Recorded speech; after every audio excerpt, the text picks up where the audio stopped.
कहते हैं दिल्ली दिलबरों की है। ऐसे ही एपिसोड देखने के लिए वीडियो को लाइक और चैनल को सब्सक्राइब करना बिल्कुल भी मत भूलना और कमेंट करना कि कौन सा एपिसोड आपको सबसे अच्छा लगा। दिलों की है। कहते तो ये भी हैं कि दिल्ली दिल फरेबों की भी है। और लकी यानी कि लक्ष्मण लाल अग्रवाल में ये सारे गुण मौजूद थे। लोग उसकी शक्ल को देखकर ही कह देते थे, अबे दिल्ली से हो क्या। लकी वैसे दिखने में स्मार्ट और अट्रैक्टिव था, पर जेब से खस्ता हालत होने की वजह से रहता बेहद सिंपल तरीके से था। शर्ट का रंग उड़ा हुआ और पैंट से पैबंद जुड़ा हुआ।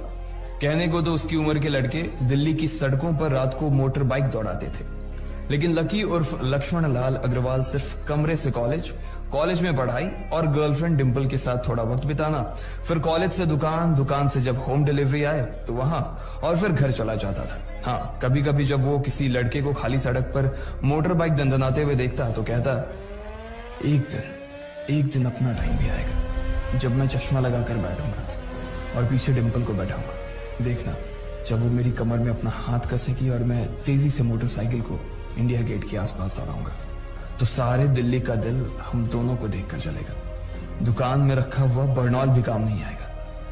लकी ने कहा और अपने हाथ में बर्नॉल की क्रीम को दबा दिया। जैसे ही उसने क्रीम को दबाया, उस क्रीम बाहर आ गई। अबे गधे, क्या कर रहा है? वो कोई स्पंज की गेंद है क्या जो उसे दबा रहा है? दुकान के मालिक ने उससे फटकारते हुए कहा और उसके सर पर एक चपत लगा दी। Sorry sir. लकी ने अपना सिर बचाते हुए कहा। वो करोल बाग में स्थित एक छोटी सी मेडिकल स्टोर पर काम करता था। उसकी दुकान का नाम था चमन मेडिकल स्टोर और उसके ओनर का नाम था चमन लाल। लकी पिछले 5 साल से इन्हीं की दुकान पर काम कर रहा था। यहाँ इस छोटी सी शॉप पर काम करना उसकी मजबूरी थी। लाइफ में कंगाली की वजह से उसे कॉलेज में पढ़ाई पूरी करने के लिए पार्ट टाइम जॉब करना था। उसने कई अच्छी जगह अच्छी तनख्वाह की नौकरी ढूंढी, पर नहीं मिली और वो इस मेडिकल स्टोर पर ही अटक गया। गधे, अब इसके पैसे क्या तेरा बाप भरेगा? कटेगा। इसका पैसा भी तेरी तनख्वाह से कटेगा और एमआरपी से डबल रेट में कटेगा। चमन ने अपने दांतों को किचमिचाते हुए कहा। गुस्से की वजह से उसकी नाक फूल गई थी और लकी की सांसें। उसने घबराते हुए ओनर से पूछा, एमआरपी से डबल क्यों सर जी? ताकि अगली बार से ऐसी कोई हरकत करने से पहले तू डबल बार सोचे। चमन ने कहा और उसके हाथ से ट्यूब छीन ली। उसका जी तो चाह रहा था कि वो लकी की खोपड़ी पर एक और बार अपना हाथ साफ कर ले, लेकिन उससे पहले ही दुकान का फोन बजने लगा। फोन की घंटी बजते ही लकी को वहां से निकलने का मौका मिल गया और वो भागते हुए फोन उठाने के लिए चला गया। हेलो जी, करोल बाग के बेस्ट मेडिकल चमन मेडिकल स्टोर से बोल रहा हूं, बताइए क्या काम था? ये लकी की पेटेंट लाइन थी। चाहे कहीं से भी फोन आए, लेकिन उसे फोन पर बस यही बोलना था। जैसे ही इधर लकी ने अपनी बात कही, उधर से जवाब आया, मैं अप्रूविंग नाइट होटल के कमरा नंबर 303 से बात कर रहा हूँ। एक छोटा सा ऑर्डर है, नोट करो और जल्दी से होटल पर डिलीवर करवा दो। वो एक लड़के की आवाज थी। उसकी आवाज में काफी भारीपन और एक अजीब सी जल्दबाजी थी। जैसे ही लकी ने वो आवाज सुनी, पता नहीं क्यों उसे वो आवाज जानी पहचानी सी लगी। जी सर, बताइए आपका क्या ऑर्डर है? हाँ तो लिखो, हार्ट प्ले के 2 पैकेट और 1 पैकेट टिश्यू। लकी, जो कि अपना पेन लेकर खड़ा था, हार्ट प्ले का नाम सुनते ही झिझक गया।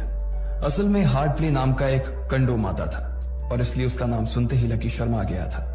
इतने साल से भी मेडिकल की स्टोर पर काम करने के बाद उसे इन चीजों का नाम सुनने में शर्म आती थी। हेलो भाई, लिखा कि नहीं लिखा? उस आदमी ने फिर से लकी से पूछा। जी सर, लिख लिया सर, लिख लिया। लकी ने खिसिया कर हंसते हुए कहा। लिख लिया तो फिर लेकर निकल, उस लड़के ने कहा। उसकी आवाज सुनकर ना जाने ऐसा क्यों लग रहा था कि वो बहुत बड़ा आदमी था। जी सर, लेकिन सर बाहर तो बारिश हो रही है, लकी ने कहा। उसने देखा कि बाहर बहुत तेज बारिश हो रही थी। उनकी दुकान के सामने पानी भर गया था और तेज हवाओं की वजह से चमन मेडिकल स्टोर का बोर्ड भी गिर गया था। लकी को लग रहा था कि वो इतनी तेज बारिश में अभी एकदम से तो नहीं निकल पाएगा, तो उसने उस लड़के को समझाते हुए कहा, सर मैं ऑर्डर तो ले आऊंगा पर थोड़ा टाइम लग जाएगा, बारिश थोड़ी थम जाए आप। इससे पहले कि वो कुछ आगे बोल पाता, फोन पर लड़का बोल पड़ा। तुम्हारे मालिक को पता है कि तुम मल्होत्रा जी के लड़के को मना कर रहे हो? हाँ पता है, बारिश हो रही है, इसलिए सारा सामान अच्छे से थैली में पैक करके लाना और लेट नहीं होना चाहिए, समझे?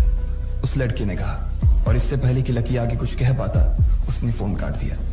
उधर से लकी के दुकान का ओनर उसे घूर कर देखा जा रहा था। लकी के हाथ में पेन और पेपर देखकर ही वो समझ गया था कि उसके पास कोई ऑर्डर आया था। आज वैसे भी इतनी बरसात होने की वजह से सुबह से इक्का दुक्का ग्राहक ही दुकान पर आए थे। ऐसे में उसकी दुकान का मालिक एक भी ऑर्डर को छोड़ना नहीं चाहता था। वो लकी को देख रहा था और लकी बारिश की ओर देख रहा था। बारिश का बहाना नहीं चलेगा, जाना पड़ेगा, चमन लाल ने कहा। मैं बहाना नहीं कर रहा सर, थोड़ी बारिश धीमी हो जाए तो मैं चला जाऊंगा। अभी आप खुद ही देखिए कितनी तेज बारिश है। वो पता नहीं कोई मिस्टर मल्होत्रा का कोई बेटा कुछ ज्यादा ही जल्दी में था। मैं साइकिल से तो पहुंच नहीं पाऊंगा इतनी जल्दी। लकी ने उनकी ओर देखते हुए कहा। क्या कहा? मिस्टर मल्होत्रा जी का बेटा? तू मेरी दुकान बंद करवाएगा क्या? अभी क्या भी निकल उनका ऑर्डर लेके, वो हमारे बहुत पुराने कस्टमर है, चमन ने कहा। पर लकी ने कहा ही था कि चमन बोला। पर कुछ नहीं, तू मेरी मोटरसाइकिल ले जा, उसने गुस्से में कहा। अरे सर जी, 200 के ऑर्डर में मुश्किल से 40 रुपए बचेंगे। इससे 3 गुने का तो पेट्रोल ही लग जाएगा, और अगर गाड़ी रास्ते में बंद हो गई तो अलग से खर्चा, लकी ने समझाते हुए कहा। वो जानता था कि उसका मालिक इन सब बातों पर ध्यान नहीं देने वाला। चमन लाल बोला। कोई बात नहीं, तू जा, चाहे जो हो जाए ग्राहक नाराज नहीं होना चाहिए, और वैसे भी वो मल्होत्रा जी का बेटा है। चमन लाल ने मोटरसाइकिल की चाबी लकी की ओर उछालते हुए कहा। लकी ने चाबी ली। उसे देखकर उसके अंदर मिक्स फीलिंग आ गई। एक तो वो बहुत खुश हुआ कि बड़े दिनों बाद बाइक चलाने को मिलेगी, पर वहीं दूसरी तरफ दुखी इसलिए हुआ कि बाइक मिली भी तो ऐसी तेज बारिश में, अगर खराब हो गई तो इसकी चपत भी उसके सिर पर ही पड़ेगी। वो मुंह लटकाकर रेनकोट और हेलमेट पहनते हुए वहां से निकल गया। बाहर आकर बाइक को देखा तो लकी ने मन में सोचा, चलो ठीक है, जो होगा देखा जाएगा, कम से कम बाइक तो चलाने को मिल रही है। दरअसल लकी इतने साल काम करने के बाद भी अपने लिए एक मोटरसाइकिल नहीं ले पाया था। लकी की तनख्वाह ही इतनी भर थी कि सिर्फ उसके कमरे का किराया, उसकी साइकिल में डालने वाली हवा का खर्च, बिजली पानी का बिल और डिम्पल के साथ महीने में 1-2 बार बाहर खाने का खर्चा ही निकल पाता था। उसे डिम्पल की कही बात अक्सर याद आती थी।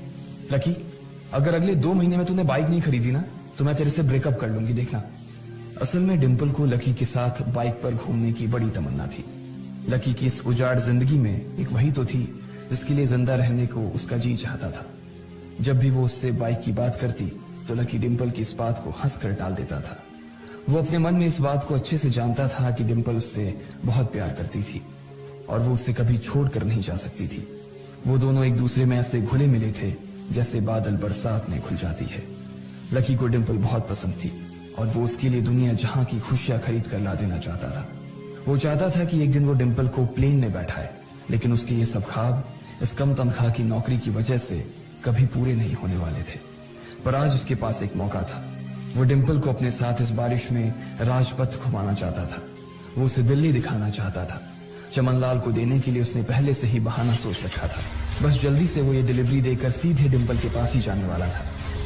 उसने होटल ब्लूमिंग नाइट के बाहर मोटर बाइक पार्क की और सीधे होटल के अंदर चला गया। लकी ने रिसेप्शन पर पहुंचकर नमस्ते करते हुए रिसेप्शनिस्ट को बोला, जी मैं चमन मेडिकल स्टोर से आया हूं, रूम नंबर 303 का ऑर्डर था सर।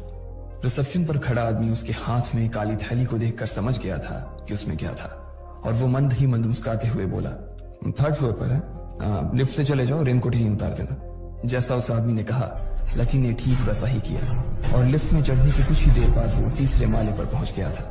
वो रूम नंबर 303 के बाहर पहुंचा और उसने डोरबेल बजाई। जैसे ही दरवाजा खुला लकी ने थैली आगे बढ़ाते हुए कहा, नमस्ते, मैं चमन मेडिकल स्टोर से लकी, ये आपका। इससे पहले कि लकी आगे कुछ कह पाता उसकी आंखें फटी की फटी रह गई थी। उसने अपने सामने जो देखा उसके बाद उसे ऐसा लगा कि बंद छत के नीचे भी उसके ऊपर आसमान से आकर एक जोरदार बिजली गिर गई थी। उसके सामने एक लड़की खड़ी थी। वो लड़की और कोई नहीं बल्कि उसकी गर्लफ्रेंड डिम्पल ही थी। उसने एक पर्पल कलर का नाइट गाउन पहन रखा था। उसके काले घने बाल गीले थे और उसने उन्हें अपने कंधे पर फैला रखा था। उसकी खुशबू से ही ये चीज साफ पता चल रही थी कि वो अभी अभी नहा कर आई थी। डिम्पल, तुम यहाँ क्या कर रही हो? लकी को अपनी आंखों पर विश्वास ही नहीं हो रहा था। उसने 2 बार अपनी पलकें झपका कर देखा, लेकिन दोनों बार ही उसे अपने सामने डिम्पल ही नजर आई। तुम यहाँ क्या मेरा पीछा करते हुए आए हो लकी? डिम्पल ने उल्टा उसी के ऊपर पलटवार करते हुए कहा। लकी को देखकर उसके दिल की धड़कन भी तेज हो गई थी। उसे उम्मीद नहीं थी कि लकी यहाँ आ जाएगा। उसने ना तो सुबह से उसे फोन किया था और ना ही उसके मैसेज का कोई जवाब दिया था। वो अपने मन में सोचकर बैठी थी कि वो अगले दिन खुद ही उससे मिलकर बोल देगी कि उसकी तबीयत खराब थी।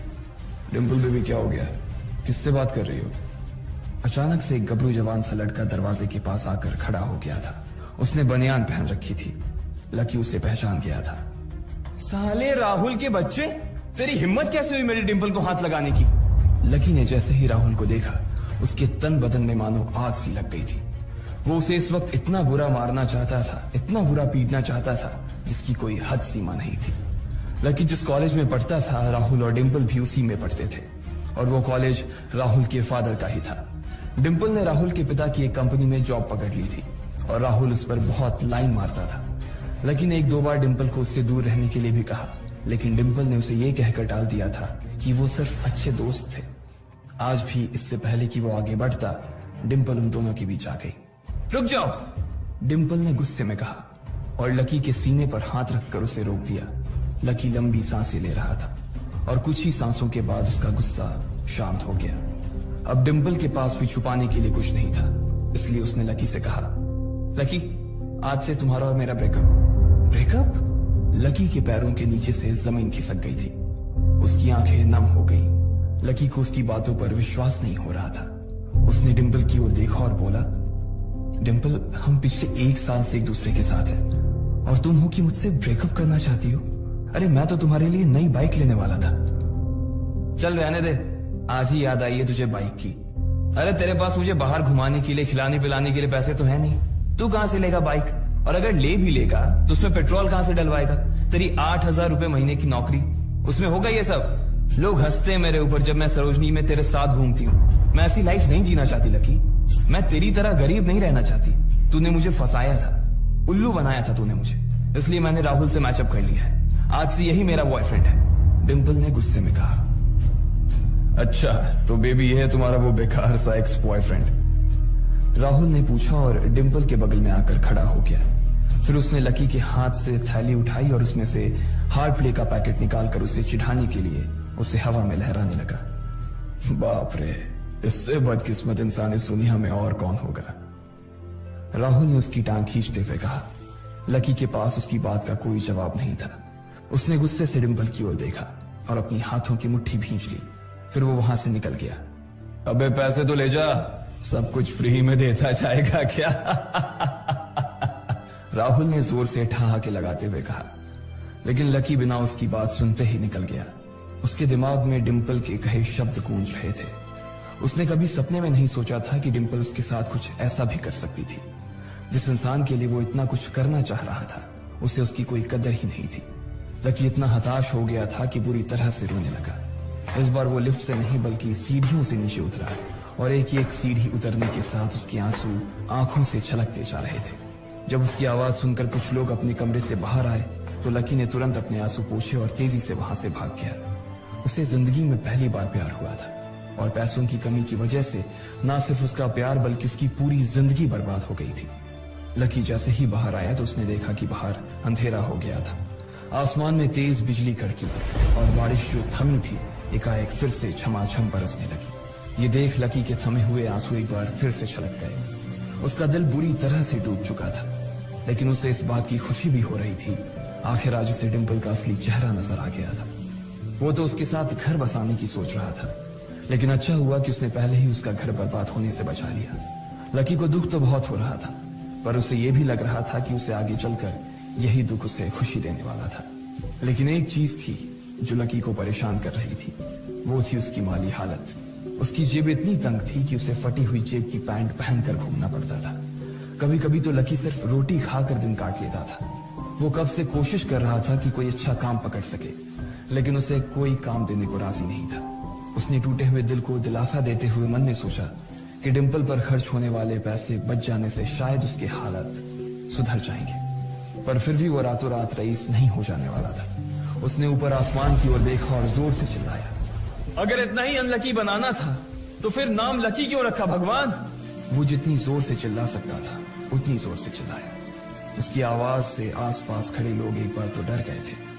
लकी ऊपर ही देख रहा था और उसके आंसू बारिश के पानी के साथ मिल गए थे। जैसे ही वो फूट कर रोने को था, तभी उसके फोन पर एक मैसेज आया। जैसे ही लकी ने अपना फोन निकालकर उस मैसेज को पढ़ना शुरू किया, उसकी तो आंखें ही चमक गई।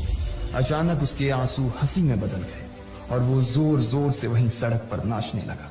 उस मैसेज में लिखा था, परिवार की रिसर्च और परिवार के निर्णय के हिसाब से अग्रवाल परिवार का वारिस लक्ष्मण लाल अग्रवाल उर्फ लकी ने गरीबी अभ्यास की परीक्षा को पास कर लिया है और आज से ही वो उस जमीन और उस जायदाद का मालिक हो जाएगा जो परिवार ने उसके नाम कर रखी थी। ये एक ऐसा मैसेज था। आखिर कौन था लकी, क्या थी उसकी असलियत, और वो कैसे रातों रात ही अनलकी से लकी हो गया था?